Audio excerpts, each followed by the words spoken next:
¿Sí? Muy bien.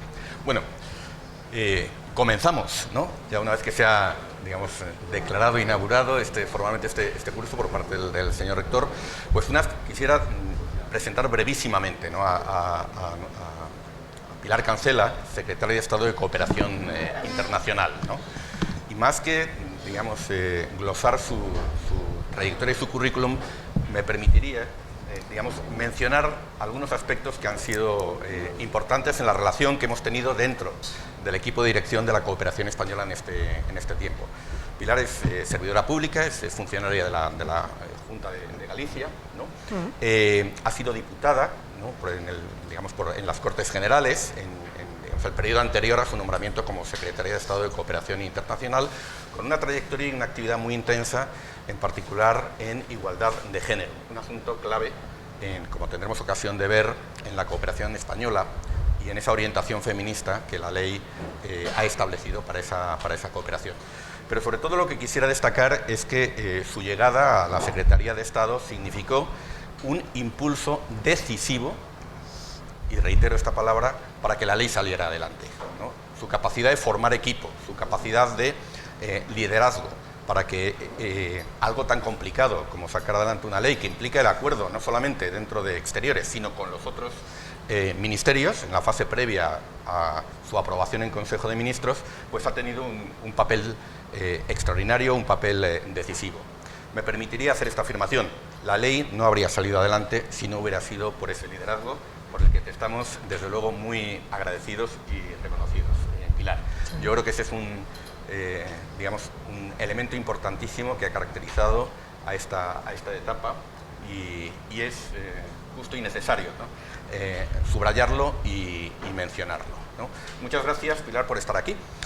Además, me permito también decir que ha supuesto un esfuerzo importante porque vienes de un largo viaje, ¿no? Transatlántico, y bueno, que hoy puedas, digamos, hacer esta conferencia inaugural, pues es algo que apreciamos. Muchas gracias.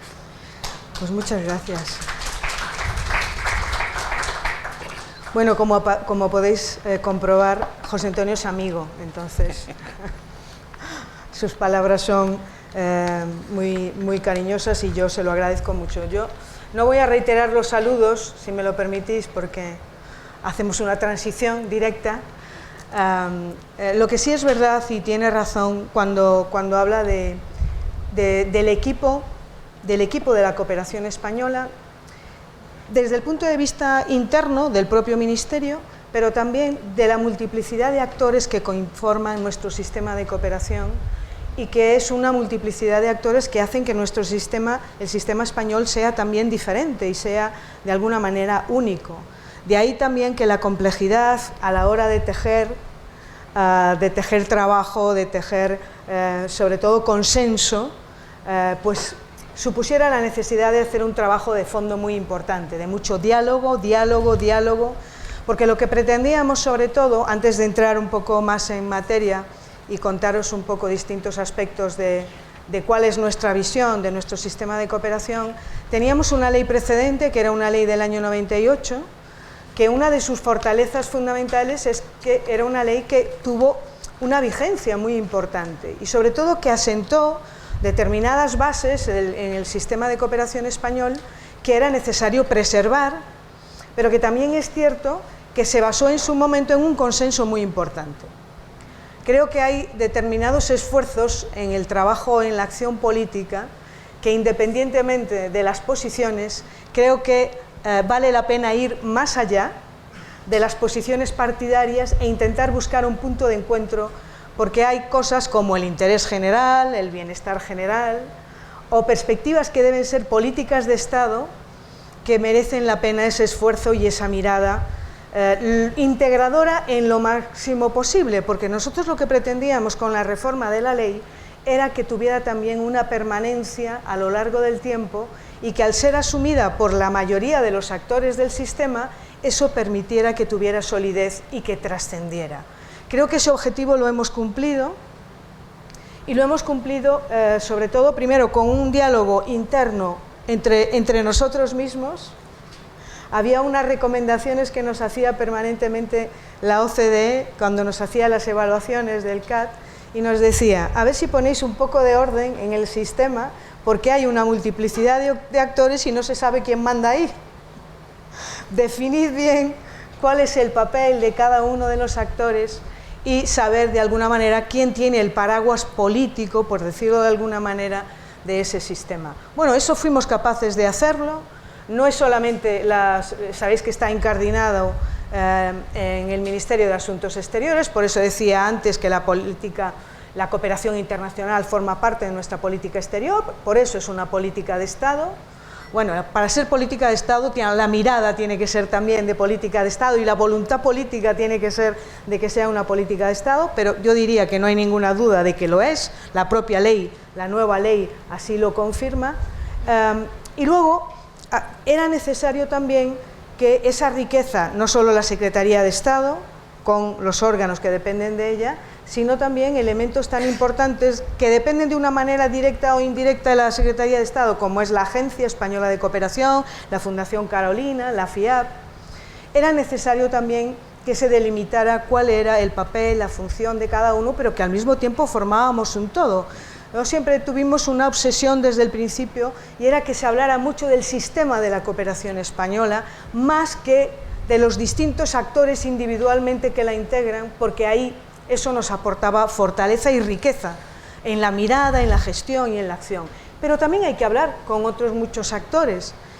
Uno fundamental es lo que denominamos o resumimos en el concepto de cooperación descentralizada, donde están las comunidades autónomas y las entidades locales, que cada vez hacen más cooperación y que también hay que respetar su ámbito de actuación propio, porque al final es un ámbito competencial que tienen, diferenciado y propio, pero creemos, primero, que la propia ley era muy bueno que reconociera ese papel fundamental, pero al mismo tiempo que estableciéramos también canales de diálogo, canales de comunicación y que creáramos espacios también para poder dialogar, para poder construir.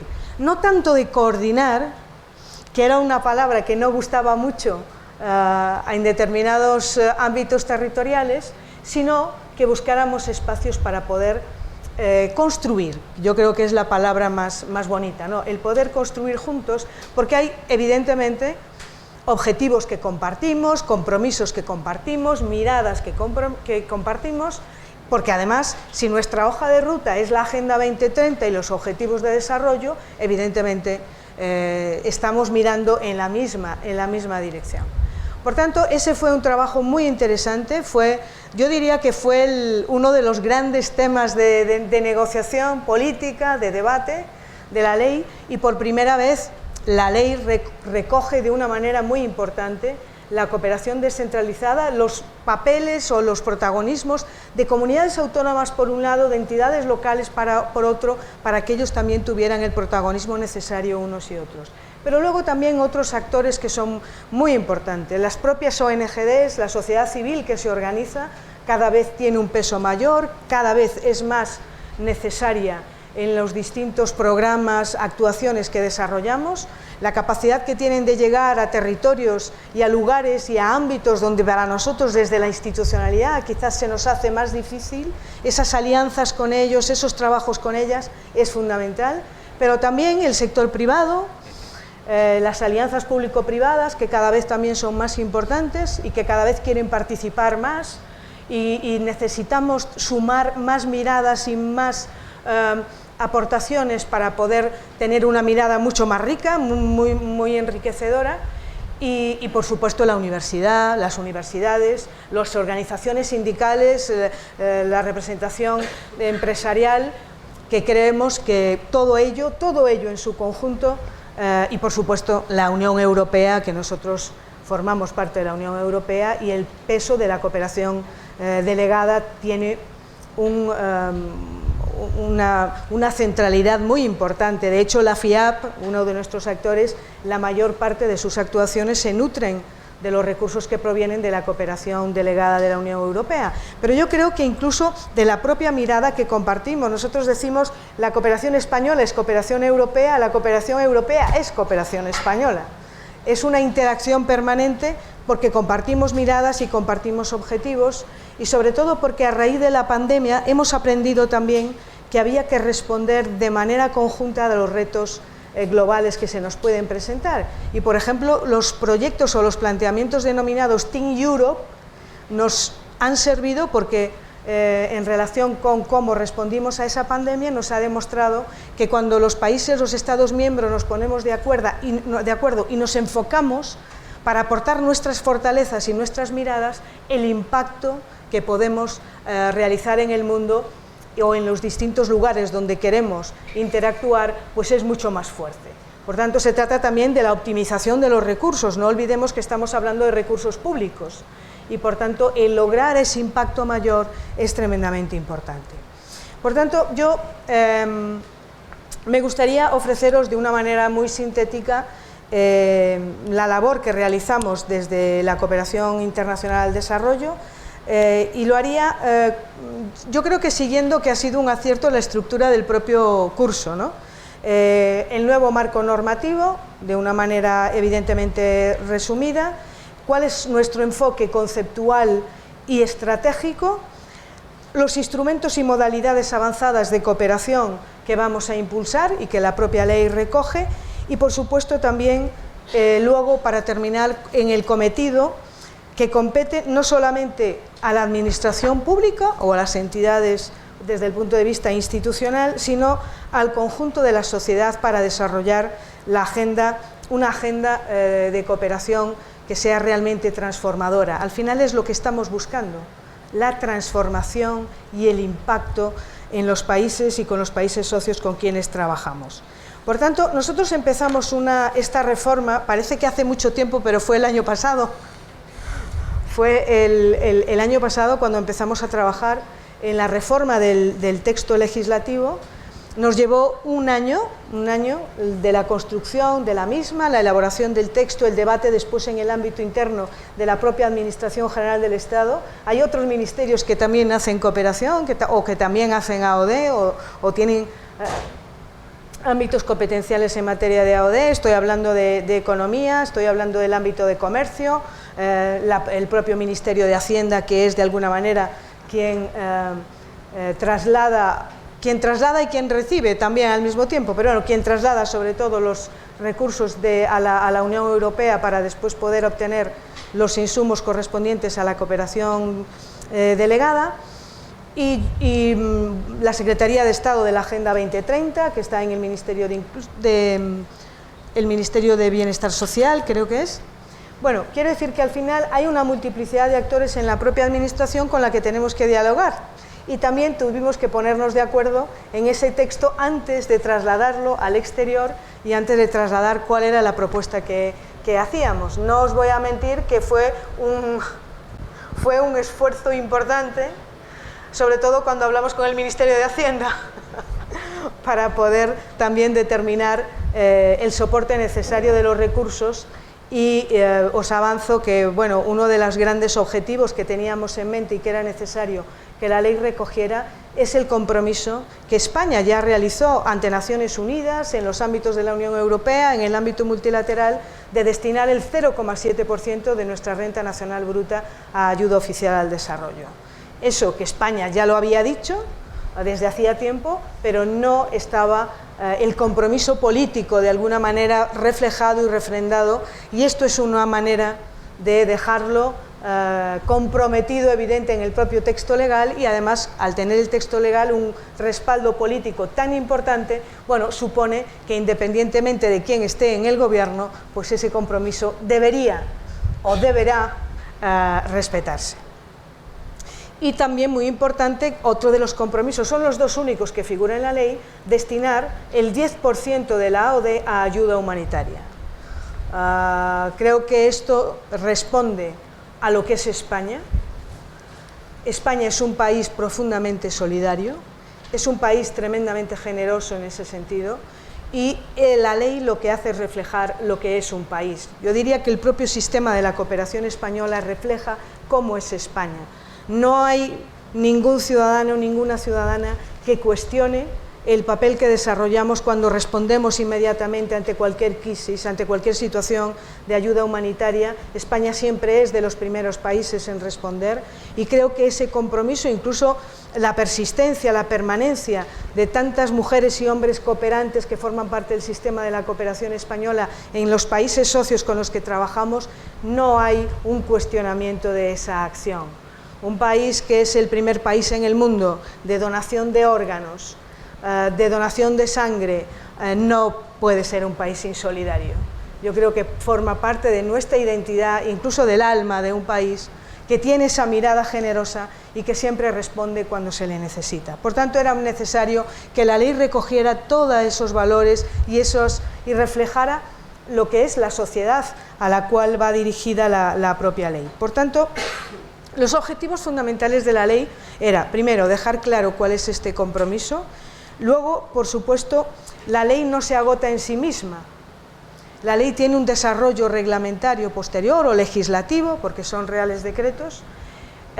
Uno de ellos, y muy importante, reivindicado durante mucho tiempo por el propio sector, era el reforzamiento de la Agencia Española de Cooperación. Sabéis que es el principal, vamos a denominarle así, el principal instrumento con el que contamos para la gestión. Es a través de la Agencia Española de Cooperación cómo nos asentamos en el mundo. Nuestra presencia se articula a través de los distintos órganos, por decirlo de alguna manera, con los que tenemos presencia en el mundo. Nuestras, que antes se llamaban las OTCs, Oficinas Técnicas de Cooperación, ahora son las OCEs, Oficinas de Cooperación Española, y este cambio no es un mero cambio semántico. ¿Por qué Oficinas de la Cooperación Española? Porque entendemos que no son solamente las oficinas de la ECI, tienen que ser las oficinas del sistema de la cooperación española, de tal manera que cualquier actor que se encuentre en cualquier lugar del mundo, de cualquier ONGD, cualquier institución que por la razón que sea esté en cualquier lugar del mundo donde exista una oficina de cooperación española, bien de una comunidad autónoma, de una entidad local, una universidad, una empresa que esté desarrollando un proyecto de cooperación o colaborando en un proyecto de cooperación, tiene en las oficinas de la cooperación española un lugar para poder desarrollar su trabajo, para tener recursos y para poder permanecer allí, si es necesario, pues desarrollar reuniones, tener algún tipo de soporte. Es, de alguna manera, oficinas de puertas abiertas a los distintos actores de la cooperación española. Y este es un cambio muy importante, porque no solamente es la ECI, también es la Fundación Carolina, también es la FIAP, que también estamos trabajando de una manera natural en muchos proyectos en distintos lugares del mundo, y que de alguna manera sea la mirada de la cooperación española en los países en los que nos encontramos. Y luego quiero compartir con vosotros también una reflexión, quizás no tan institucional, sino más personal o más emocional. Yo recuerdo que cuando tomé posesión como secretaria de Estado, pues imaginaos, tomé posesión hoy, mañana había una reunión que es un encuentro anual que hacen en la Agencia Española de Cooperación, porque vienen todos los responsables de proyectos, vienen una vez al año, de alguna manera, bueno, pues a compartir experiencias, a establecer cuáles son las directrices, las prioridades de este año. Y claro, yo acababa de tomar posesión, yo no soy, bueno, ahora sé un poquito más, no era una experta en cooperación al desarrollo. Y entonces, claro, me dicen, bueno, hay esto. Entonces dice, yo no sé si quiere ir o no quiere ir, secretaria. Y le digo, ¿yo cómo no voy a ir? Claro que hay que ir, tengo que ir. Y la verdad es que fue fantástico, porque, bueno, es escuchar en vivo y en directo, pero también me di cuenta de una cosa muy importante. Me di cuenta de que la media de edad de las mujeres y de los hombres que estaban allí era una media de edad que superaba los 37, 38 años, y yo creo que eran pocos los que estaban en esa edad. Eran edades, pues seguramente que pasaban de los 40 años, y eso no es malo, eso no es malo. La cuestión es, o el razonamiento inmediato es, que no había relevo generacional. y que teníamos un problema desde ese punto de vista y que reflejaba muy bien lo que fue o el transcurrir de la cooperación española, que hubo un momento que hubo iba a utilizar una expresión que quizás no es correcta, iba a decir un boom, bueno, un boom o un acercamiento muy importante en una época donde la cooperación española contaba con muchísimos recursos y donde había quizás porque aquellas generaciones se implicaron mucho más o se identificaron mucho más con una idea, y la voy a resumir de una manera muy pueril que me vais a perdonar: vamos a ayudar a salvar el mundo, vamos a hacer algo por el mundo, ¿no? Utópico, pero ¿qué sería de las utopías si no creyéramos en ella y si no avanzáramos y las tomáramos como referentes muchas veces para poder avanzar y poder crear y sobre todo poder construir? Y eso ocurrió que en ese tiempo hubo una apuesta muy contundente desde la acción pública también y política, y luego vinieron unos años donde eso no existió. Cuando hay un bajón tan determinante de compromiso desde las instituciones, es también normal que no haya tampoco una asistencia o que no haya una respuesta a una llamada, porque no hay llamada. Y eso evidentemente lo notamos ahora. Por tanto, yo lo primero que pensé en aquel momento, y que luego cuando trabajamos y lo hablamos mucho, sobre todo a José Antonio, tengo poco que contarle porque sabe muchísimo de cooperación al desarrollo, pero sí me di cuenta desde un punto de vista lógico, que primero, antes de hacer una llamada a las nuevas generaciones, a los jóvenes y a las jóvenes, aquí estáis bastantes, algunos y algunas, o bastantes, todos somos jóvenes, vamos a dejarlo así, porque si no voy mal, así que rectificamos sobre la marcha. Había que hacer, antes de hacer esa llamada y decirle, oye, ayudadnos a seguir construyendo, a seguir haciendo cooperación, a seguir teniendo presencia, a seguir poniendo el nombre de España en tantos y tantos países que nos necesitan, primero tendremos que construir unas condiciones de trabajo, una carrera profesional, unas circunstancias que permitan desarrollar ese trabajo también con una cierta dignidad. Y el tener una carrera profesional para nosotros era muy importante. Hasta ese momento había como una especie de barrera que delimitaba las personas que trabajan aquí en sede, en España, son personal laboral, son funcionarios, y los que trabajaban fuera, en terreno, son personal laboral. Por tanto, no había posibilidad de establecer como una pasarela para que existiera una promoción profesional, para que pudieras venir a España y formarte o tener alguna oportunidad de hacer alguna especialización, y al mismo tiempo, si estás aquí, pues irte a terreno.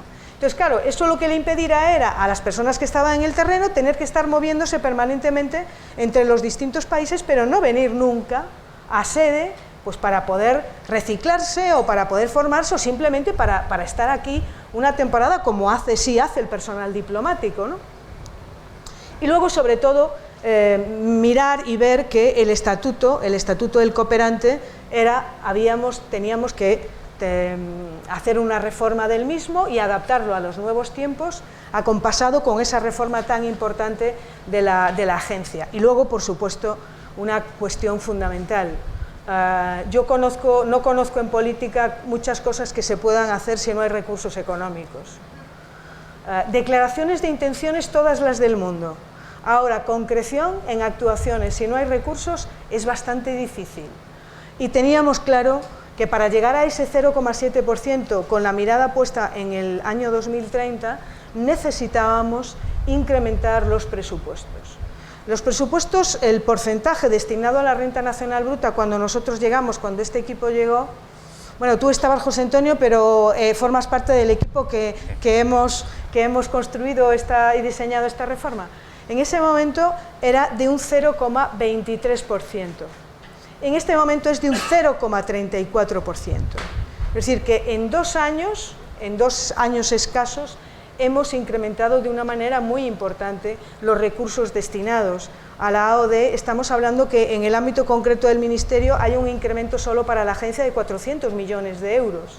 Y eso Eso sí que es creíble, hablar de reforma de la agencia, de un estatuto del cooperante, de un estatuto de la agencia, de un nuevo plan director, que es otro de los grandes retos que nos toca ahora, el Real Decreto para modificar también el ámbito financiero. Tenemos un problema en cuanto a la pata financiera de la cooperación española. Tenemos una herramienta que es el Fonprode, que no está siendo eficaz, que nos está impidiendo gestionar con mayor eficacia los distintos programas, porque tiene sus dificultades de gestión, tiene algunos trámites burocráticos que nos impiden ser mucho más ágiles. Lo vamos a modificar, crear un nuevo instrumento que será el FEDES, sobre todo para permitir poder operar con muchísima más facilidad y sobre todo en la fundamentación y en la obtención de los recursos financieros para desarrollar muchos otros programas, para poder contactar y poder desarrollar programas con entidades financieras internacionales, los bancos internacionales de desarrollo, sin olvidar que España, para alcanzar ese 0,7%, va a ser muy difícil, y yo creo que hay que decir las cosas también con toda normalidad y con toda transparencia, que esos fondos o esos recursos provengan única y exclusivamente de los presupuestos generales del Estado. Estamos hablando que en este momento un punto de incremento de la renta nacional bruta puede suponer pues casi 700, 800 millones de euros, ¿no? Y de aquí al 2030, aunque parece que está muy cerca, digo muy lejos, está ahí a la vuelta de la esquina. Es muy importante contar con una entidad financiera de desarrollo. Puede ser un banco, puede ser una entidad financiera, puede ser el ICO o una rama del ICO que se dedique a esta cuestión, pero está claro que en el plazo de 2 años, como hemos establecido en la ley, tendrá que estar operativa o al menos diseñada esa herramienta financiera. Y luego hay una cuestión también pendiente que lo saben muy bien quienes gestionan y trabajan en el exterior, y es en relación con el régimen de subvenciones o la gestión de las subvenciones en el exterior, una ley que está pensada para trabajar en España, no pensada para trabajar fuera de España, y que ocasiona muchísimos problemas a la hora de la gestión y muchos impedimentos. Eso también está previsto que se reforme. Y digo que está previsto y no penséis, nos ha pillado esta convocatoria de elecciones con el trabajo prácticamente hecho. Está la ley ya publicada, los 4 reales decretos tenemos los textos ya y los empezamos a circular, los 4 han pasado ya el trámite de audiencia pública. Esto sí que me gustaría recalcarlo, la ley pasó 2 trámites de audiencia pública. De las aportaciones que se hicieron, de quien quiso, de los distintos actores de la sociedad civil, incorporamos el 90% de las aportaciones que se nos trasladaron. Por tanto, es una ley tremendamente permeable a las propuestas y al diálogo, como decía con anterioridad. Y los reales decretos estamos haciendo exactamente lo mismo. Creo que es la manera en que debemos hacerlo, no podremos hacerlo ahora de una manera distinta a una parte de lo que hicimos la otra. Es una manera de hacer y de entender que se debe construir en este ámbito, que tiene que ser muy coparticipativo y muy dialogado. Y lo mismo ocurre, que también nos toca este año nos toca todo, que es el nuevo plan director de la cooperación española, el 6º plan director, que entendimos que no deberíamos abordarlo hasta que no estuviera la ley aprobada, porque si no, no tendría sentido, porque tendrá que recoger todas las previsiones, todos los objetivos, todos los principios y sobre todo las distintas orientaciones que establece la ley. También tenemos el plan director tremendamente avanzado, así que bueno, el trabajo está prácticamente enfocado, simplemente hay que pasar las elecciones y nos pondremos inmediatamente con ello porque vamos a ganar las elecciones, vamos a gobernar, por tanto no va a haber ahí ninguna laguna en esta cuestión.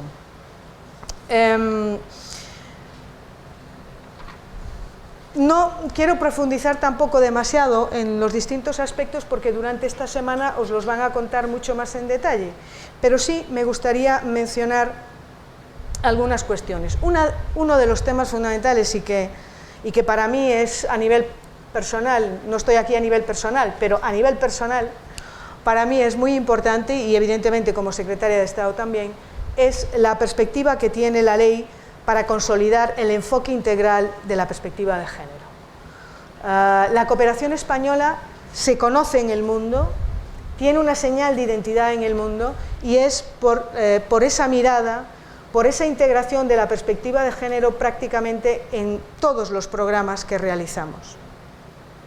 Es una enorme satisfacción cuando visitas los distintos países socios con los que estamos trabajando y te das cuenta que si no hubiera sido por la aportación que la cooperación española hizo con determinados programas en materia de igualdad y en materia de lucha contra la violencia de género, en esos países no hubiera existido el germen de determinados programas o de actuaciones políticas para enfocar esas actuaciones con esa mirada integral. Y eso es una razón de orgullo para nuestro país. Cuando se planteó el concepto de cooperación feminista para que figurara en la ley, bueno, evidentemente esto trajo su debate, ¿no? Pero es ponerle un nombre a lo que la cooperación española lleva haciendo desde hace más de ¿cuántos años? De 20 años. Entonces, las cosas también hay que identificarlas y hay que ponerles nombre. Y quien piense que el concepto de feminista es peyorativo, creo que está un poco contaminado de determinadas miradas. El feminismo al final no es ni más ni menos que defender la igualdad de oportunidades entre mujeres y hombres, no es nada más ni nada más que eso, ¿no? Y además que lo hagamos juntos y juntas, porque si no lo hacemos así, por tanto no es una confrontación, al contrario, es una llamada a la suma y al trabajo conjunto. Y esto es una satisfacción enorme, cómo se ha integrado esa perspectiva y esa mirada prácticamente en todos los programas de manera transversal, cómo se ha hecho de una manera natural, sin forzarlo, y cómo ello nos ha llevado también a introducir la perspectiva también de los derechos sexuales y reproductivos, la lucha contra las distintas formas de violencia de género, en aquellos países donde existen los matrimonios forzados o donde existen aún barbarie como es la mutilación o como son, bueno, pues tantas manifestaciones de la violencia contra las mujeres como dice el Convenio de Estambul, y algunas nuevas que surgen cada día y que sabéis que se suman a ese concepto, nos parece que ha sido todo un acierto el poder recoger esa perspectiva en la ley. Y esto está de acuerdo también con lo que ha establecido el propio Ministerio, que ha puesto en marcha o que se ha identificado con una política exterior feminista. Por tanto, no podría ser tampoco de esta manera. En cuanto a la visión estratégica y conceptual de nuestro sistema, quizás el aspecto más distintivo que tiene esta nueva ley de cooperación al desarrollo y la solidaridad global, desarrollo sostenible y solidaridad global, es precisamente la palabra sostenible. Término que no estaba en la ley anterior, estaba ausente, y está claro que el desarrollo sostenible está integrado en nuestro modelo de cooperación, al menos desde el año 2015, que es cuando se adopta la Agenda 2030 y los 17 ODS y también el Acuerdo de París en materia de cambio climático. Por tanto, el formalizar esta nueva ley está formalizando una concepción universal y de alguna manera societalmente transformadora de lo que deben ser los objetivos de desarrollo sostenible. La Agenda 2030, sabéis muy bien que además de responder a las distintas necesidades o demandas con esta perspectiva de desarrollo integral, pretende dar respuesta a un mundo que cada vez está más globalizado, que cada vez está más interconectado y que desde el año 98, pero que también nos ha demostrado que junto la pandemia, por si necesitábamos algo, ¿no?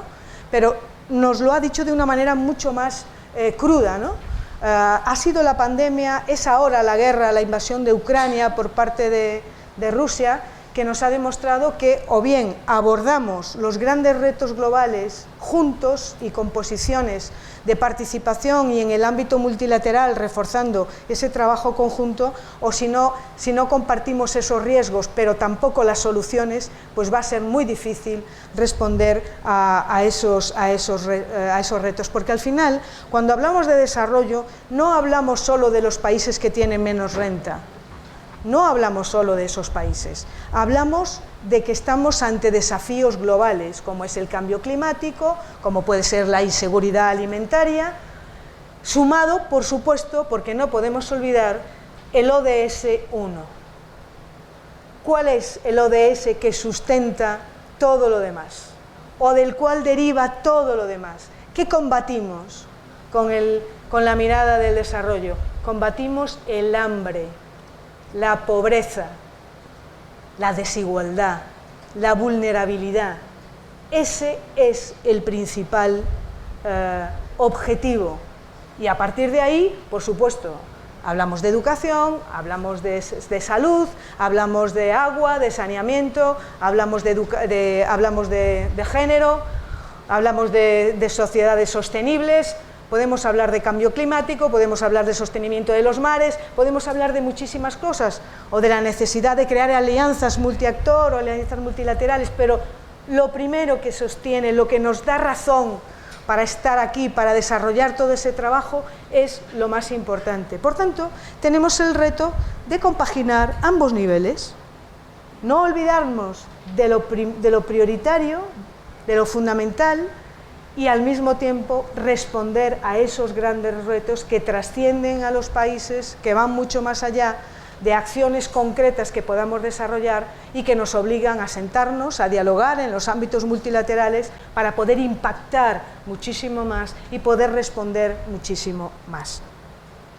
Y aquí me gustaría mencionar un concepto tremendamente importante, por lo menos para nosotros lo es, lo hemos planteado también como uno de los temas de diálogo y de debate en esta presidencia de la Unión Europea, que ya estamos inmersos en ella desde el 1 de julio de este mes, que es el tema de los países de desarrollo en transición, que es un tema que no es globalmente asumido o generalmente asumido, el concepto. Yo recuerdo en el último CAE de desarrollo que estuvimos, que yo lo planteé como uno de los temas de nuestra presidencia, y hubo países que salieron diciendo que, bueno, que no lo veían, porque primero hay que atender a los países que están en desarrollo, puro y duro, porque al final los países estos de desarrollo en transición, bueno, puede ser que en temas de cambio climático, pues a lo mejor, pero es que estaríamos olvidándonos. ¿Pero quién ha dicho que nos vamos a olvidar de alguien? ¿Por qué hay que contraponer? Es un error el contraponer los dos conceptos. Al contrario, yo creo que hay una mirada que es tremendamente interesante. Es que los países de desarrollo en transición, que se califican así, siguiendo los criterios del CAT, única y exclusivamente por indicadores económicos, pueden tener una renta media alta o una renta alta, pero tener unas vulnerabilidades y unas debilidades institucionales, de seguridad, de democracia, por no seguir, que podríamos seguir, muy evidentes.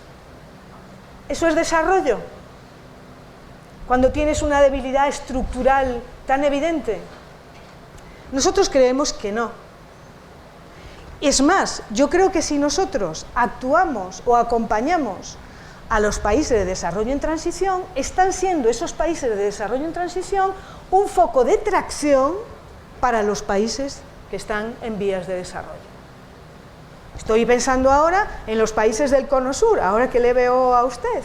La perspectiva que está teniendo la cooperación española ahora mismo en los países del Cono Sur de América Latina es que Chile, Argentina, Uruguay, trabajemos en esa perspectiva regional, porque es la manera también de responder de una forma mucho más eficaz. Entonces, si esta atracción y esta mirada de perspectiva regional nos ayuda a actuar como efectos de tracción para los países en desarrollo, yo creo que el complemento es óptimo y es muy eficaz. Por tanto, nosotros creemos que las brechas de desigualdad que siguen existiendo en esos países, violaciones de derechos humanos, brechas de género, la vulnerabilidad climática o bien la gobernabilidad al final es un círculo que no deja de, ¿cómo se dice? Un círculo vicioso que se retroalimenta permanentemente y que hay que romperlo de alguna manera, y que creo que es también nuestra obligación el hacerlo y el tener esa mirada. Evidentemente para nosotros la mirada preferente es América Latina y el Caribe, Nosotros tenemos una cooperación que se desarrolla también de una manera muy importante en África. Tenemos presencia en África desde hace muchísimo tiempo, pero también es cierto que nuestra presencia primaria, donde primero empezamos a trabajar, donde tenemos también una infraestructura muy potente, es en América Latina y el Caribe. Y yo creo que esta mirada, América Latina y el Caribe, no es casual.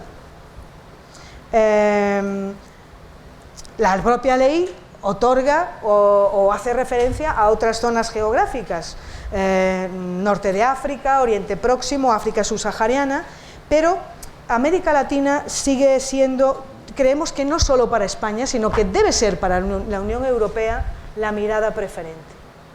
Por eso en nuestra presidencia hemos puesto tanto el foco en América Latina y el Caribe, y no es solo porque lo diga España y Portugal, que también, sino que el resto de países de la Unión Europea tienen que pensar que es el continente que tiene más afinidad, que tiene más identidad de valores, de mirada del mundo, de perspectivas para responder a los retos actuales, y no es otro que América Latina. Y si alguien lo quiere mirar desde el punto de vista meramente instrumentalista, como una pieza más en el juego estratégico y de geopolítica global, pues que lo mire así, porque con ocasión de las distintas decisiones que se han tenido que tomar en el Consejo de Seguridad de Naciones Unidas en relación con la invasión de Ucrania por parte de Rusia, ha sido América Latina quien más se ha identificado con los posicionamientos de la Unión Europea.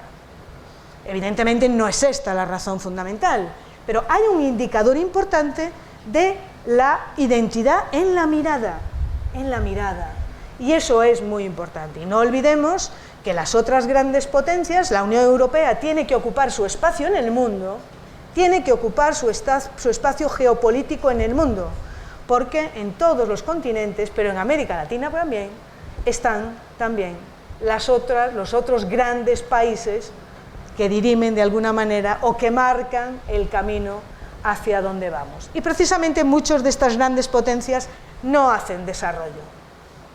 Su mirada no es de desarrollo.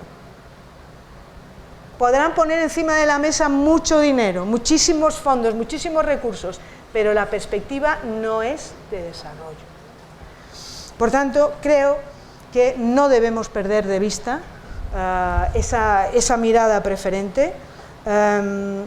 Creo que la óptica regional nos lleva a la necesidad de trabajar juntos en determinados espacios, con esa mirada siempre y con esa perspectiva. Creo que las dos regiones, la Unión Europea, América Latina, la Unión Europea, tienen que construir y afianzar esa relación y la construcción de esos espacios, y sobre todo porque esos trabajos conjuntos no solamente es o puede ser una mirada desde el punto de vista ecológico o desde el punto de vista de trabajo conjunto en cuanto a la gobernabilidad, a la institucionalidad, a la democracia.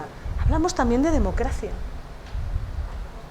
de afianzar la democracia, y eso nos parece tremendamente importante. Creo que en este sentido los acuerdos que se pueden llevar a cabo entre las dos regiones, los acuerdos birregionales, creo que son oportunidades que nos pueden llevar a instrumentos no solamente para reducir, por ejemplo, aranceles, que puede ser una mirada muy económica o muy economicista, también nos pueden llevar a converger, a la convergencia en la escala social, desde la perspectiva social, desde la perspectiva digital, ambiental, la triple transición, que ahora es otra de las miradas preferentes también de nuestra presidencia desde el punto de vista del desarrollo. Y que de esa manera, con esa triple mirada o con esa triple transición, con un peso muy importante de lo social. Para España es muy importante hacer hincapié en lo social en relación con la triple transición, porque entonces no será una transición justa si no hay un peso mayoritario de la mirada social. Y eso es lo que nos llevará a modelos de producción y de consumo sostenibles, porque esos son los retos que tenemos ahora en este momento. Y si hablamos de modalidades o de instrumentos de cooperación, la ley recoge múltiples herramientas en este sentido. y que históricamente ha venido utilizando la cooperación española. Está claro, los distintos programas que tenemos en marcha, el plan director es el principal paraguas del cual derivan todas las acciones, la cooperación multilateral, la cooperación bilateral, el alivio de deuda o la cooperación financiera. A mí me gustaría añadir un dato importante que hace hincapié en esa señal de identidad de nuestra cooperación del diálogo. Nosotros con los países socios con los que trabajamos en un plano horizontal. ¿Eso qué significa? Nosotros concretamos el trabajo con los países socios a través de los MAPs, son los marcos de asociación país, y lo hacemos sentándonos los dos países y poniendo encima de la mesa los objetivos que cada uno de nosotros tenemos como prioritarios o como importantes para desarrollar los programas de AOD. Por tanto, es una simbiosis. Es muy importante también la mirada del país con el que trabajamos. Nosotros no podemos imponer, dialogamos, construimos, y ese acuerdo es lo que vamos a desarrollar en los próximos 4 años con ese país. Es verdad que en algunos casos condicionamos un poquito, y os explico a qué me refiero. Yo tuve uno de los primeros maps que tuve la oportunidad de firmar, fue un map en Guatemala. Bueno, quizás no debería haber dicho el nombre, pero bueno, ahora ya está. Fue en Guatemala. En ese momento en Guatemala se acababa de dictar una ley que restringía de manera importante la actuación de la sociedad civil organizada, de las ONGs en general, pero en este caso las ONGs en particular. Y restringía muchísimo su capacidad de trabajo, su facilidad para constituirse, y por supuesto surgían muchísimos problemas para poder hacer el trabajo que estaba haciendo, sobre todo porque las ONGs están en lugares siempre, porque es donde está la cooperación al desarrollo, en los lugares más recónditos, en los lugares más difíciles, en los lugares donde hay mayor inestabilidad, porque es ahí donde se necesita. Pues una de las cuestiones que tuvimos que poner muchísimo hincapié cuando se negoció y para que nosotros pudiéramos firmar ese MAP fue decirle que para nosotros la relación institucional era muy importante, pero que tan importante como la relación institucional era la relación con la sociedad civil organizada. Por tanto, había que garantizar que esa relación era una relación normalizada. Quiero decir que al final también tienes que poner encima de la mesa cuáles son los valores y cuáles son también las señales de identidad de la cooperación española. Nos pasa lo mismo con la perspectiva de género. Hay en determinados países que tienes que de alguna manera introducir también esa mirada, porque hay unos espacios que no están al menos con ese prisma.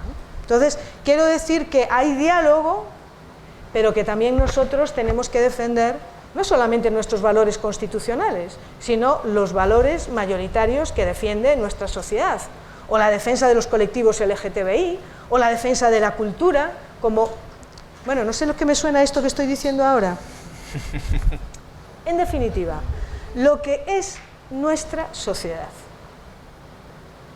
Evidentemente, hay otras modalidades de cooperación que se están desarrollando ahora con muchísima fuerza, más avanzadas, como es la cooperación triangular, las alianzas multiactor o la cooperación científica y técnica, que normalmente es la que se suele recurrir para los países catalogados como países que están de desarrollo en transición.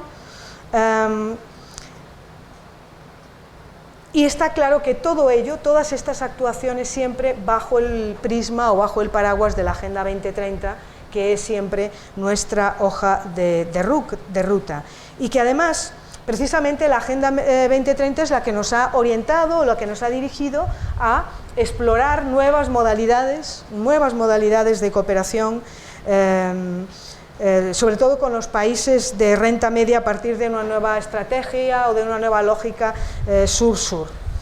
En este caso vuelvo a lo mismo porque es importante Algunas de estas modalidades las hemos desarrollado de una manera muy importante en América Latina, Centroamérica, América Latina, y ha sido un resultado de éxito.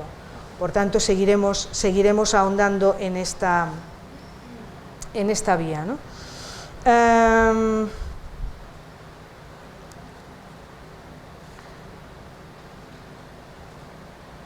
Es muy importante también el peso que tiene en nuestra cooperación la cooperación cultural y científica. La cooperación cultural y científica vinculada de una manera muy importante a la formación, a la formación y a la innovación, pero también al intercambio cultural o a la colaboración con centros de investigación y universidades. En ese sentido tenemos un amplio bagaje. El caso concreto de la Fundación Carolina es la fórmula más evidente, porque además el impulsar la movilidad académica y convertirnos también en centros de pensamiento da también buena cuenta del rédito que esto aporta a la cooperación española. Fijaros, nosotros, aquí me gustaría hacer una referencia. Nosotros tenemos un sistema muy arraigado, os lo decía antes, en los países en los que estamos trabajando. No solamente son las oficinas de cooperación, tenemos centros de formación en América Latina que son espectaculares, porque además están en lugares tan bonitos, en entornos tan bonitos, porque hemos ligado también los centros de formación a la recuperación patrimonial.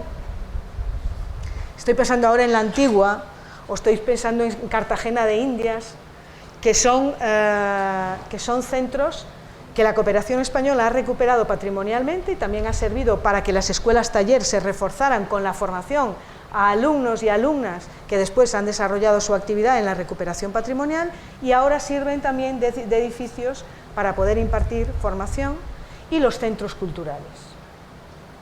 Fijaros que hay en algunos países que la cultura, en algunos países, sobre todo en América Latina, porque es donde tenemos una presencia mayor de centros culturales, los movimientos culturales se canalizan mayoritariamente a través de los centros culturales de la cooperación española, con total libertad,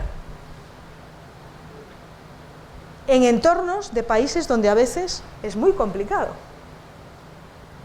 Y sin embargo, existe esa posibilidad y hay una apuesta para que el aspecto cultural, fomentado por la cooperación española, no solamente para la puesta en valor de los movimientos culturales de España, sino también para fomentar y promover la cultura de los países en los que estamos trabajando o con los que estamos trabajando. Por tanto, es una mirada también muy enriquecedora y la verdad es que vale la pena. Si alguna vez tenéis posibilidad de viajar a algún país, por favor, interesaros por nuestros centros culturales y por nuestros centros de formación, porque la verdad es que es una experiencia muy bonita, es fantástica.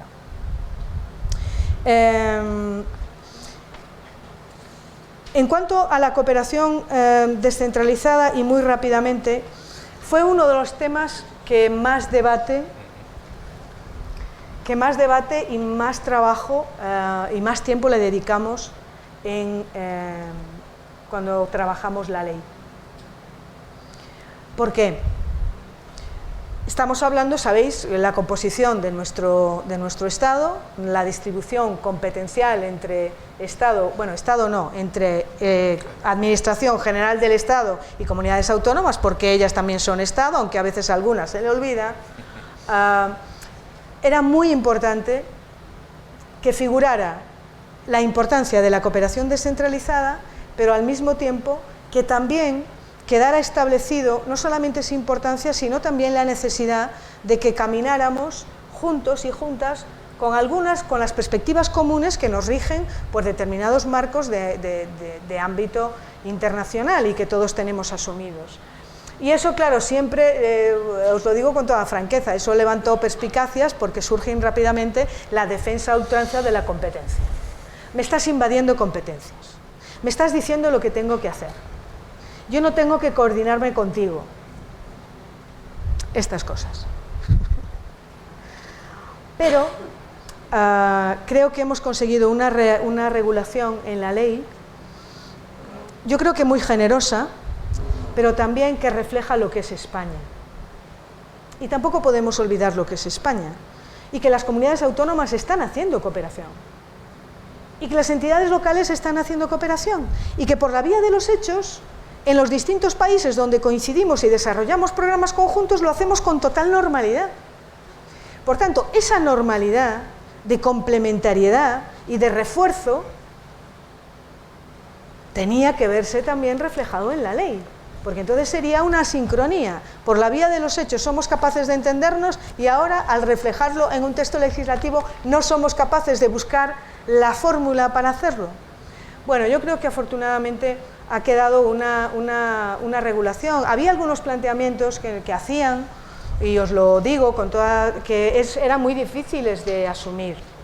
Pues, por ejemplo, que pudieran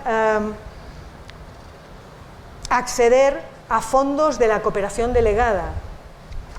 Eso no puede ser porque el propio marco legislativo no lo permite. La cooperación delegada se hace a través de los estados o a través de la Administración General del Estado, y hay que acreditar, tienes que estar acreditado y reconocido por la propia Comisión Europea para poder hacer cooperación delegada. Por tanto, el ámbito está de alguna manera muy acotado a la Administración General del Estado. Imaginaros si la Unión Europea o la Comisión Europea tuviera que empezar a abrir la puerta a cada una de las comunidades autónomas, a las entidades locales. Esto podría ser, complicado de gestionar. Pero lo que hemos dicho, y hemos llegado a un acuerdo, es que podrán acceder a fondos de la cooperación delegada siempre que se trate de proyectos que realice la Administración General del Estado, que ellos nos lo planteen, que sean proyectos de interés y que podemos hacerlo juntos. Creo que es una manera de salvar la situación y al mismo tiempo permitirle también formar parte de los recursos de la cooperación delegada. Hay cosas que no podían ser, por ejemplo, el tener interlocución directa en determinados organismos multilaterales al margen de España como país, cuando la competencia de política exterior es del Estado español, o en este caso pues de la Administración General del Estado. Eso no podía ser, porque entonces estaríamos hablando de otra cosa, ¿no? Pero quiero decir que en los temas que sí teníamos un debate y un diálogo, hemos llegado a un acuerdo tremendamente importante.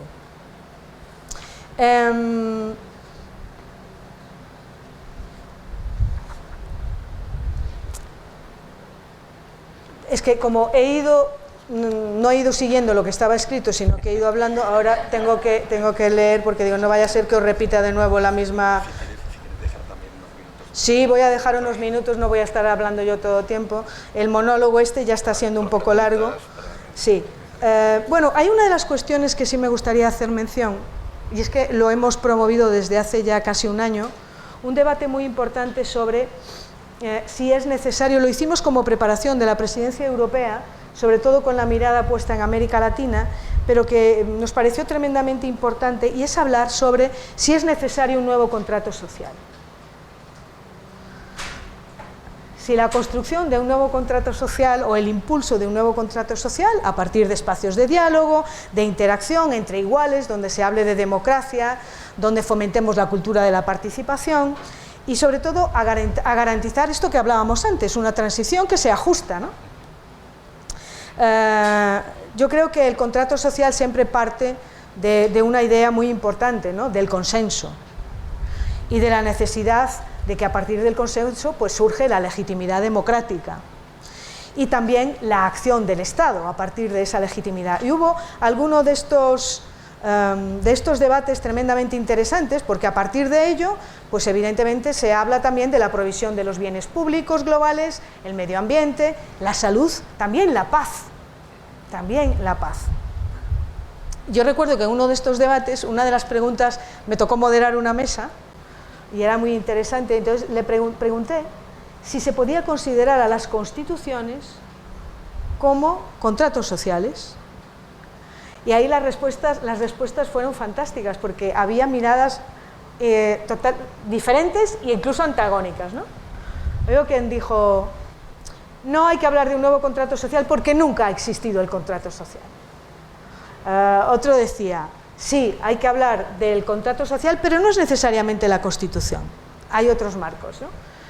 Quiero decir que es un diálogo de calado, de una carga de profundidad muy importante, pero creo que precisamente el que utilicemos o el que entremos en ese tipo de debates con esa carga de profundidad, creo que me parece tremendamente interesante y es un reto que también tenemos que poner encima de la mesa con los países con quienes trabajamos, con quienes construimos, porque no es un tema menor. Entonces, bueno, creo que la cooperación española no es la cooperación que más recursos económicos tiene en el mundo, hay otras que tienen mucho más dinero que nosotros, pero sí os diré una cosa, que es una cooperación, que es un sistema tremendamente querido, precisamente por esta cercanía y por este diálogo. Y creo que ello evidentemente no es mérito de quienes estamos en las instituciones dirigiéndola, sino que es mérito de las personas que están en el terreno, que son las que hacen la cooperación en el día a día, que cuando hay una pandemia brutal o cuando hay alguna catástrofe natural no se van, se quedan allí, permanecen y siguen acompañando los proyectos y siguen acompañando los objetivos que estamos persiguiendo. Por tanto, si alguno o alguna de vosotras les gusta o les atrae el ámbito de la cooperación internacional al desarrollo, sed bienvenidos y bienvenidas. Os recibiremos con los brazos abiertos porque os digo una cosa, quien se acerca a la cooperación es muy difícil que se olvide de ella, porque es un ámbito bonito, para soñadores y soñadoras, sí, pero también para gente que quiere cambiar el mundo. Así que nada, muchas gracias.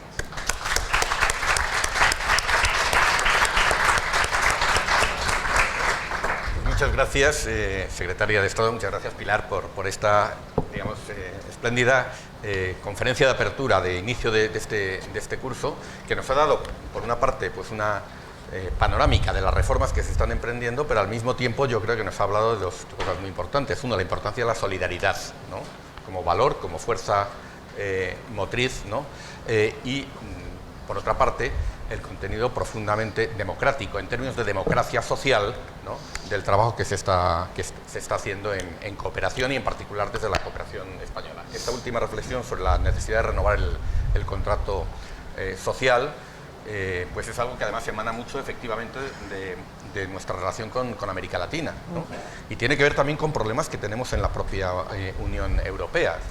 La democracia es algo más, ¿no?, que un sistema que agrega preferencia a los ciudadanos, que produce mayorías, sino que también presupone una idea compartida de justicia, ¿no?, en el conjunto de la ciudadanía, esté en las constituciones o no. Y eso es justamente algo que ahora en América Latina, en Europa, en otras latitudes también, pues está en cuestión, ¿no?, y tenemos que reflexionar y sobre todo actuar. Tenemos unos minutos para algunas preguntas, comentarios, ¿no?, que agradecemos también a la secretaria de Estado, así que abrimos un turno corto. Pido por favor que quien intervenga lo haga con brevedad y que se presente, ¿no?, que nos diga su nombre, que nos diga también cuál es su procedencia, ¿no?, corto, no se trata de contar todo el currículum para que pueda contestar. Vamos a recoger varias preguntas o comentarios, si te parece, ¿no?, en una primera ronda. No sé si podemos pasar un micrófono a quien intervenga para que se recojan también las preguntas para la transmisión.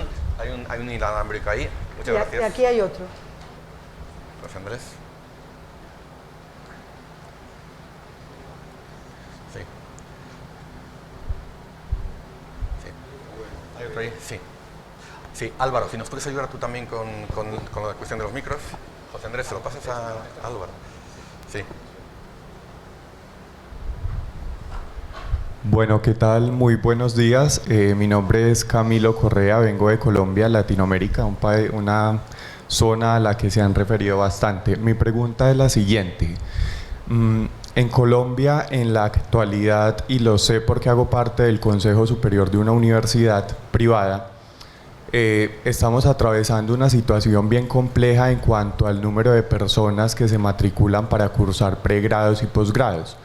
Es decir, los ingresos de las universidades se están viendo disminuidos por diferentes situaciones, principalmente las económicas y sociodemográficas, como por ejemplo la disminución de la tasa de natalidad, que más a futuro pues nos van a impactar un poco más.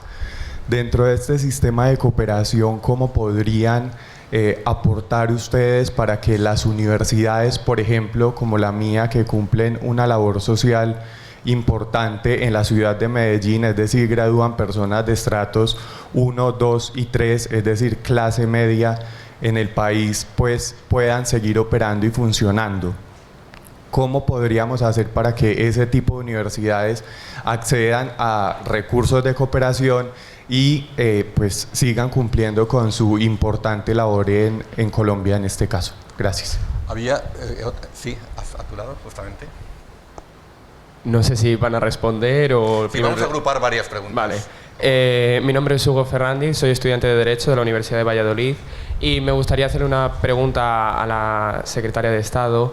Usted ha dicho que tras la aprobación de la Ley 1/2023 quedaba en desarrollo todavía el plan director y algunos reales decretos. Y hemos mencionado también cómo estamos en campaña electoral y hay algunos partidos políticos que pueden llegar al gobierno en nuestro país que se han declarado en contra o no muy a favor, digamos, de la Agenda 2030, que ha dicho que es la base y la piedra angular de esta nueva ley. Entonces me gustaría que me contestase si usted cree que esta nueva ley puede verse afectada y en algún punto verse eso es fácil. Amenazada por la llegada al gobierno de estos nuevos partidos. Gracias. No sé si recogemos alguna más, al menos una tercera, por favor, aquí delante. ¿Podéis pasar el micro? Aquí delante. José Andrés, aquí. Hola, ¿qué tal? Buenos días, soy Mamen Bañuelos. Me ha presentado el rector ya. Es que le hice una entrevista, estoy recién graduada en periodismo, pero soy socióloga de profesión y trabajo en la Agenda 2030 en el Ayuntamiento de Madrid. Entonces le hice una entrevista sobre las estudiantes ucranianas y la recepción que hizo la Complutense a las estudiantes, y por eso nos conocemos personalmente. Bueno, mi pregunta es a la Secretaria de Estado si realmente vamos a conseguir en el 2030 los Objetivos de Desarrollo Sostenible. Porque yo normalmente en mi trabajo cotidiano hago una comparativa de todas las administraciones, incluso las empresas privadas, y veo que todavía queda mucho camino por recorrer. Y si eso va a influir con la llegada de, que esperemos que no, pero bueno, con la llegada de otras corrientes diversas. Claro. Gracias. Hay una pregunta más. ¿Quieres que Sí, y ya cerramos esta ronda? Sí, una pregunta más por aquí, ahí delante. ¿Ahí? ¿Sí? ¿Usted? Si la persona de naranja no había pedido la palabra. Sí. Lo había pedido, pero aprovecho, vamos. Me pareció que levantaba la mano. O sea, que ha sido coaccionada. No, es que le estaba diciendo que allí... bueno, soy Rosaura del Val, del Departamento de ONGDs de la AECID.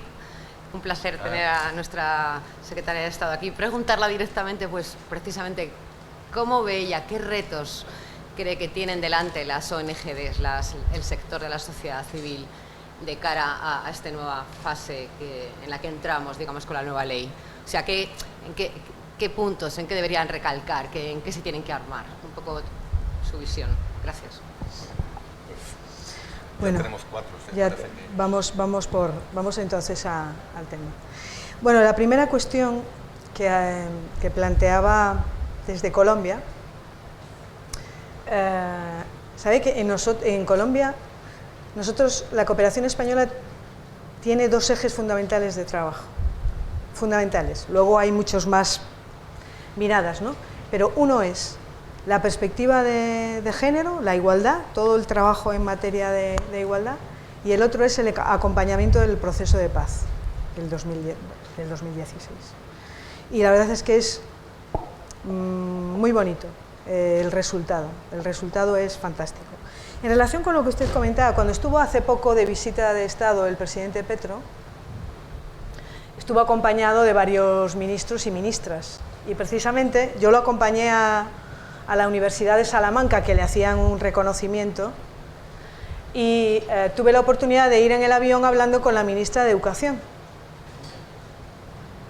La pregunta que usted me hace es que es una pregunta que se refiere fundamentalmente a cómo se pueden sufragar, ¿no? O cómo pueden obtener recursos económicos las universidades públicas, entiendo, o privadas. Bueno, la cooperación española, en principio, nosotros no financiamos a universidades. Lo que sí tenemos son programas, acuerdos, convenios, como es el caso a través de la Fundación Carolina, que lo comentaba antes el director, sobre todo para intercambio de estudiantes. Puede haber algún programa, pues a lo mejor para desarrollar un determinado ámbito de trabajo o de investigación, pero resumiendo en el término específico, para sustentar estructuralmente el sostenimiento de las universidades, el AOD no está para eso. Está, en todo caso, sí que lo hacemos, pero para desarrollar programas de formación. A veces, en alguno de estos programas podemos aportar algún recurso, pues estoy pensando ahora en Nuakchot, que tenemos un convenio con la universidad y hemos dotado para crear un departamento de investigación científica. No recuerdo ahora cuál era exactamente el objetivo, y es cierto que ese convenio suponía pues dotarle de material para que tuvieran, eran alumnos de medicina, pues para que tuvieran los instrumentos necesarios para poder desarrollar prácticas de su formación.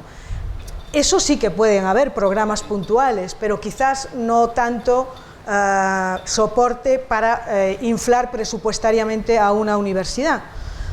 Puede haber convenios. Yo creo que hay ya diálogo entre nuestro Ministerio de Educación y el Ministerio de Educación de Colombia para tratar determinados aspectos que puedan reforzar de alguna manera la universidad colombiana en general, pero no tanto desde el punto de vista de la cooperación. No sé si quieres decir sí.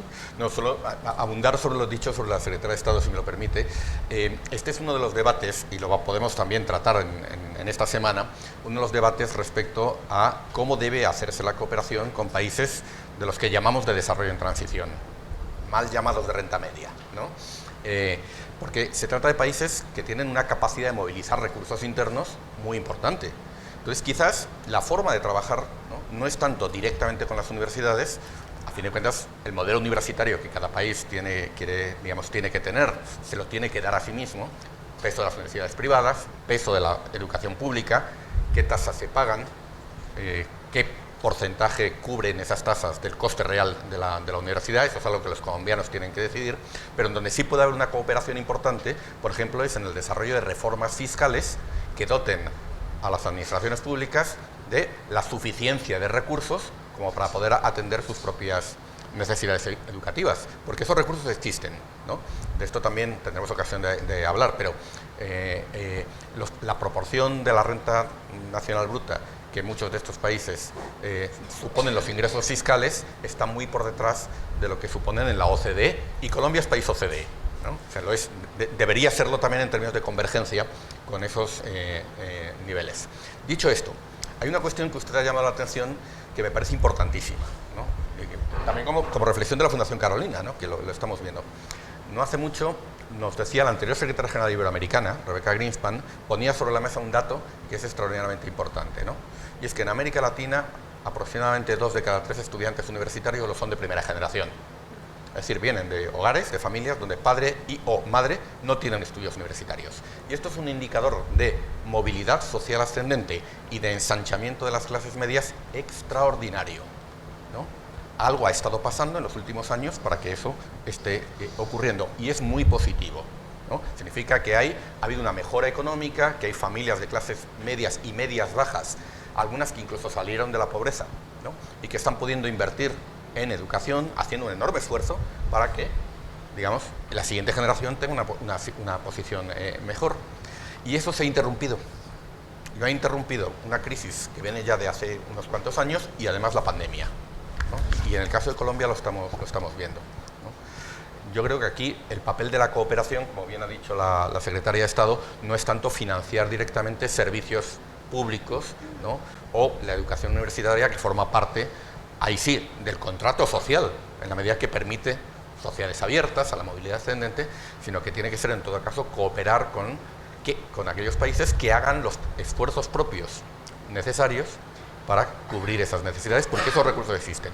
Y en ese sentido hay un último apunte que creo que se puede aportar, y es que Colombia está indicando cuál es el camino, ¿no? Porque durante la pandemia, después de la pandemia, la cuestión de la reforma fiscal ha cobrado aún más importancia de la que siempre tuvo, ¿no? Porque ha sido necesario, ¿no?, financiar la respuesta a la pandemia y también lo que puede hacerse en cuanto a recuperación. Entonces es un tema que está en la mesa y seguramente se va a hablar mucho de ello, no me cabe duda que el profesor Pecini, Mario Pecini, va a hablar de ello, pero Colombia es, en estos últimos meses, es de los pocos países de América Latina que ha tenido éxito en sacar adelante una reforma fiscal, ¿no? Hace unos días tuvimos en Madrid, ya como profesor, a José Antonio Ocampo, al ministro, y esta es una reforma que ha sido importante para Colombia, pero también porque yo creo que la hemos mirado, se ha mirado desde la región y la hemos mirado también desde aquí con un enorme interés y con mucha expectativa por lo que pueda suponer, digamos, de modelo, de referencia para el resto de la región. Tenemos aquí a Enrique O'Farrill en Chile, donde el primer intento, quiero llamarlo así, de reforma fiscal, necesaria también, pues no salió adelante, ¿no? Pero más allá de las vicisitudes de la coyuntura política, esto es un tema urgentísimo, ¿no? Disculpa, secretaria, quería abundar sobre este tema, ¿no? Bueno, en relación con las dos siguientes preguntas, que alguna relación tienen, si puede verse afectado. Bueno, cuando nosotros debatimos y acordamos la ley, hubo después una negociación política con los distintos grupos parlamentarios. En un primer momento, recuerdo que la primera votación que hubo en el Congreso de los Diputados, Vox votó en contra. Vox siempre está en contra de todos los temas que tengan que ver con el desarrollo sostenible, y el PP se abstuvo. Luego, cuando pasó ya al Senado, el PP votó a favor, y cuando volvió de nuevo la ley al Congreso, la inmensa mayoría del arco parlamentario, salvo Vox, votaron a favor. Por tanto, en principio la ley tiene un apoyo parlamentario muy potente. Y hay un grupo que se ha manifestado que bueno, lo ha dejado claro siempre, no nos ha engañado a nadie, ¿no? Entonces, en principio, el soporte parlamentario y político de esta ley, lo decía yo al principio, ¿no?, tiene un soporte muy importante. Por tanto, en principio no debería verse en peligro la propia ley, entre otras cosas porque también se ha acordado con los grupos parlamentarios. Los grupos parlamentarios han hecho aportaciones, se han incorporado y además, en una manera importante, han mejorado muchos aspectos del propio texto legislativo. Por tanto, en principio no debería haber ningún riesgo, por decirlo de alguna manera. ¿Cuál es el riesgo? Teniendo en cuenta cómo se están desarrollando las cosas. Hombre, pues que hay una suma en este momento, un acompañamiento en la formación de determinados gobiernos, donde están yendo de la mano dos fuerzas políticas que están formando gobiernos juntos, y donde hay una fuerza política que está condicionando la hoja política del otro partido. Vox ha dicho claramente que no quiere saber nada de la Agenda 2030, que está en contra de la Agenda 2030. Si estás en contra de la Agenda 2030, estás en contra de esta ley, por eso votaste en contra y presentó una enmienda a la totalidad. Entonces, si estás gobernando juntos y necesitas una mayoría parlamentaria suficiente para gobernar, o tienes mayoría absoluta, bueno, el escenario es distinto. Porque eso significa que el consenso que hubo a priori en esta ley puede verse alterada por las nuevas situaciones para la conformación de un gobierno. Por tanto, no es inmutable y no es incuestionable. Si tienen mayoría absoluta, pueden cambiar las leyes que consideran que puedan cambiar. Y no estoy hablando de una quimera, ni estoy hablando de una posibilidad irreal, es lo que están diciendo, ¿no?, de una manera evidente. Derogar la Agenda 2030, derogar... yo qué sé, es que hablan tanto de derogar que yo no me acuerdo.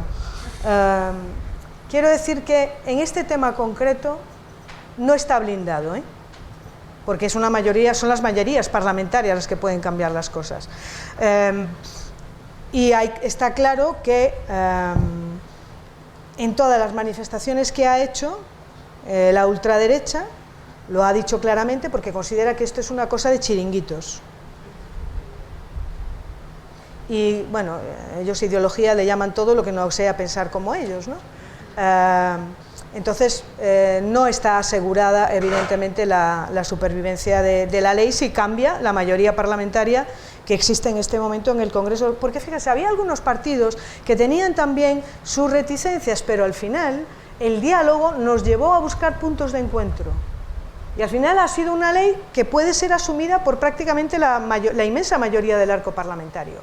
Ahora, si la voluntad política del principal partido de la oposición cambia, porque entiende que lo que prioriza es la formación de gobierno antes que determinados temas que son sobre los que se ha pautado y se ha consensuado, pues pueden cambiar las cosas, eso es así. En relación que si es posible cumplir la Agenda 2030, yo le voy a contestar a la gallega, porque lo soy, depende. Depende si hay una mayoría política suficiente que nos permita seguir manteniendo esta agenda, que nos permita seguir cumpliendo los objetivos que nos hemos trazado. El propio plan director establecerá una secuencia también de incremento de presupuestos de aquí al 2030, bueno, en este caso por 4 años, pero con la idea de que no se retroceda. Hubo años aquí en España que el presupuesto destinado era de un 0,10. 2015. Y donde hubo un bajón espectacular para poder tener recursos para desarrollar los proyectos. Entonces, ahora estamos en un momento de ascendencia muy relevante. Nosotros lo que pretendemos es que esa descendencia, esa línea ascendente no se detenga, al contrario, permanezca. Y nuestro objetivo es llegar al 2030 con los objetivos cumplidos. Es cierto que la Agenda 2030 es tremendamente ambiciosa en su globalidad, pero al menos lo que dependa de la responsabilidad política, que llegue a cumplirse lo máximo posible los objetivos que estamos desarrollando. Entonces, bueno, ¿quién nos iba a decir que iba a estar en cuestión la libertad de movimiento, la libertad de pensamiento, la creencia religiosa, la ley del aborto? ¿Quién nos lo iba a decir? Bueno, pero está en cuestión. Cuestiones la propia democracia, porque el establecer pensamiento único cuestiona la propia base de la democracia, ¿no? Entonces, bueno, la cultura que está siendo absolutamente constreñida, bueno, quiero decir que no lo digo yo, se está viendo en este momento, y son realidades, ¿no? Entonces, bueno, eso lo que nos demuestra es que las conquistas no son inmutables, que las conquistas de libertades y derechos pueden estar en peligro, están en peligro. Entonces, bueno, hagamos también la reflexión correspondiente. En relación con los retos que preguntabas de las ONGs, creo que la regulación que hace la ley de las mismas le aporta una identidad y sobre todo un reconocimiento tremendamente importante como actores fundamentales del sistema. Y no solamente eso, la propia ley también habla del deber de cuidado del Estado en relación con las personas que se dedican también, y estamos hablando sobre todo a la sociedad civil que se dedica y que se organiza y que participa, y eso me parece también tremendamente importante. Nosotros, fijaros, desde que estamos en esta etapa en la Secretaría de Estado, hemos reforzado de una manera muy importante a las ONGs. ¿Sabíais que estaba pendiente un famoso convenio del Ministerio con las ONGs para reforzarles precisamente en su trabajo, para que hubiera una interacción y un diálogo mucho más permanente, no solamente con nosotros, sino también con el resto de los ministerios, para que haya una interacción mucho más directa, por tanto, que ellos puedan participar más en las decisiones que se tomen, y eso me parece tremendamente importante, pero también se ha incrementado de una forma muy importante los recursos destinados a ONGs. Por tanto, creo que tienen que aprovechar también ese nuevo marco para pues ser mucho más proactivas, para estar muchísimo más presentes. El Consejo de Cooperación, que es el órgano por antonomasia de máxima representación de los distintos actores, os quiero decir que en la Administración General del Estado hay muchísimos órganos que están creados como de asesoramiento o de participación, ¿no? Yo no he visto uno como el de Consejo de Cooperación que trabaje tanto. Trabaja muchísimo, pero con propuestas muy sólidas, con muchísima consistencia. que además a nosotros, que no son vinculantes para nosotros, pero es que entendemos que es una manera de enriquecer los planteamientos y los programas políticos que nosotros podamos desarrollar. Y la verdad es que es un ejemplo de cómo, y de una manera muy significada, las ONGs, a través de la coordinadora, que está presente y está representada. Entonces yo creo que tienen que intentar aprovechar el momento y también ejercer este nuevo marco que se le permite y que se le abra para desarrollar el papel que realmente tienen creo que tienen un camino por delante para desarrollarlo muchísimo más, sobre todo para interactuar de una manera mucho más directa, en un diálogo también constante y permanente, y que sea al final, que lo es ahora mismo, pero yo diría que incluso más, que nos complementemos en los distintos programas, en las distintas actuaciones. La ayuda humanitaria es un ejemplo evidente, porque la ayuda humanitaria, el papel que hacen las ONGs es fundamental para que nosotros a veces no, el caso de la guerra de Ucrania ha sido así. En el tema de Afganistán, cuando fue que hubo el desalojo, ¿no?, el papel de las ONGs fue brutal, porque estaban allí, eran ellas las que están allí. Son ellas las que están ahora allí en Ucrania o en los países limítrofes con Ucrania, permitiéndonos hacer llegar todo el material, toda la ayuda, porque nosotros no tenemos capacidad, no tenemos la infraestructura, y ellas sin embargo sí, porque conocen el terreno, tienen un conocimiento mucho más cercano. Quiero decir que el futuro inmediato de las ONGs es el ampliar horizontes, el reforzarse a sí mismas y sobre todo el demandar y el ocupar un espacio de interlocución, yo diría que preeminente con la propia Administración General del Estado. Y tiene las herramientas, las tienen porque se las hemos dado. Esperemos que tampoco sea revertida, pero bueno, para eso hay remedios, para que no se revierta ni se derogue nada, ya sabéis cuál es. Bueno, yo quiero, tenemos ya que terminar por acá, secretaria, seguro que hay más preguntas, pero tenemos un programa que cumplir y yo quiero agradecerte de nuevo la presencia aquí, como decía, después de un viaje, el esfuerzo que supone, y también tu accesibilidad y la panorámica que nos has ofrecido, ¿no? También resaltar este curso, la dirección es de la Secretaria de Estado, ¿no?, y también la pluralidad que el curso tiene, pues justamente coincide con la mirada que se nos ha expuesto pues, en estos minutos. De nuevo, muchísimas gracias. Nada, gracias a vosotros por la paciencia.